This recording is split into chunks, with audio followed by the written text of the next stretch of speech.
Hello friends, આજે હું તમારી સાથે શેર કરીશ મંચુરિયનની રેસીપી.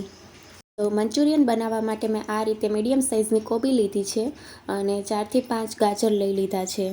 તો કોબીને આપણે આ રીતે નાના નાના ટુકડા કરી લેવાના છે અને ગાજરને પણ આ રીતે ટુકડામાં કાપી લેવાના છે. હવે ચોપરમાં આપણે આ રીતે કોબીને નાખીને ચોપ કરી લેવાની છે. તમે ખમણીમાં પણ કોબીને ખમણી શકો છો. મેં અહીંયા ચોપરમાં આ રીતે ઝીણું સમારી લીધું છે. આવી જ રીતે આપણે ગાજરને પણ ચોપરમાં આ રીતે ચોપ કરી લેવાના છે. જો ખમણીમાં આપણે ખમણીએ તો લોટની વધારે જરૂર પડે, એટલા માટે આપણે આ રીતે કરશું તો લોટની ઓછી જરૂર પડશે. મંચુરિયન્સ બોલ બનાવવા માટે બધી વસ્તુ તૈયાર થઈ ગઈ છે. તો ગાજર, કોબી અને આ રીતે ડુંગળીને ઝીણી સમારી લીધી છે. જરૂર પ્રમાણે કોર્નફ્લોર અને જરૂર પ્રમાણે મેંદો. એક મોટા વાસણમાં જે આપણે વેજીટેબલ તૈયાર કર્યા હતા એ બધા મિક્સ કરી દેવાના છે. તો ગાજર, કોબી અને ડુંગળીને આ રીતે મોટા વાસણમાં મિક્સ કરી લીધા છે. હવે આદુ, મરચાં અને લસણની પેસ્ટ 1 ચમચી એડ કરીશું. અડધી ચમચી મરી પાવડર અને સ્વાદ પ્રમાણે મીઠું નાખીને બધું જ મિક્સ કરી દેવાનું છે વેજીટેબલમાં. તો અત્યારે આ વેજીટેબલના મિશ્રણમાં હું 2 ચમચી મેંદો એડ કરું છું અને 3 ચમચી કોર્નફ્લોર એડ કરું છું અને મિશ્રણમાં બધું સારી રીતે મિક્સ કરી લઈશ.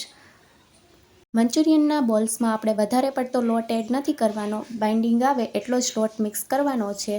જો વધારે લોટ થઈ જશે તો મંચુરિયનના બોલ્સ સરખા નહીં બને. તો આપણે મંચુરિયનનો બોલ્સ બનાવવા માટે જો આવી રીતે બોલ્સ વાળતા હોય તો વળી જાય તો આપણે લોટની જરૂર નથી, અને જો છૂટું પડી જાય મિશ્રણ તો આપણે 2 ચમચી જેટલો મેંદો નાખીને આ રીતે બધા બોલ્સ તૈયાર કરી લેવાના છે. તો મંચુરિયન્સ બોલ્સ બનાવવા માટે મેં તેલ ગરમ થવા માટે મૂકી દીધું છે અને બધા જ બોલ્સને આપણે તેલમાં તળી લેવાના છે. તેલ ગરમ થઈ ગયું છે. હવે મંચુરિયન્સ બોલ્સને આપણે તળી લેવાના છે. તો ગેસની ફ્લેમ મીડિયમ જ રાખવાની છે, જેથી અંદરથી પણ કાચા નહીં રહે અને બહારથી પણ ક્રિસ્પી એવું લેયર થઈ જશે. તો આપણે ગોલ્ડન બ્રાઉન કલરના થાય ત્યાં સુધી મંચુરિયન બોલ્સને તળી લેવાના છે અને આ રીતે થોડી વાર માટે હલાવતા રહેવાનું છે. 2 થી 3 મિનિટમાં તે મંચુરિયન બોલ્સ ક્રિસ્પી એવા થઈ જશે. તો તૈયાર થયેલા બોલ્સને આપણે એક વાસણમાં કાઢી લઈશું. તો મંચુરિયનનો વઘાર કરવા માટે 1 ડુંગળી, કેપ્સિકમ, આદુ, લસણ અને લીલા ડુંગળીના પાન લીધા છે. તો એક પેનમાં તેલ નાખીશું અને આદુ અને લસણ નાખીને સાતળી લેશું.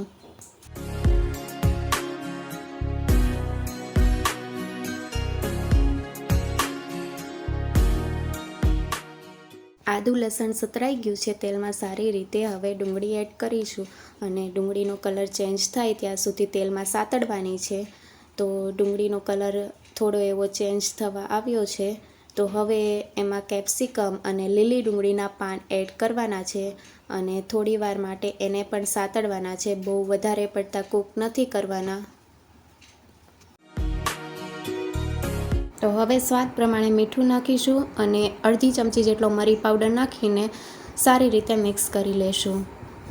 અને હવે બધા સોસ એડ કરવાના છે. તો 1 ચમચી સોયા સોસ તમારે વધારે એડ કરવું હોય તો તમે કરી શકો છો. કલર એનથી જો તમારે વધારે ડાર્ક જોતો હોય તો સોયા સોસ તમે વધારે એડ કરી શકો છો. 1 ચમચી રેડ ચીલી સોસ. જો રેડ ચીલી સોસ તમારી પાસે ન હોય તો તમે મરચાંની પેસ્ટ વધારે નાખી શકો છો. અને 1 ચમચી કેચઅપ અને અડધી ચમચી જેટલો વિનેગર નાખીને બધું જ હાઈ ફ્લેમ ઉપર કૂક થવા દેવાનું છે.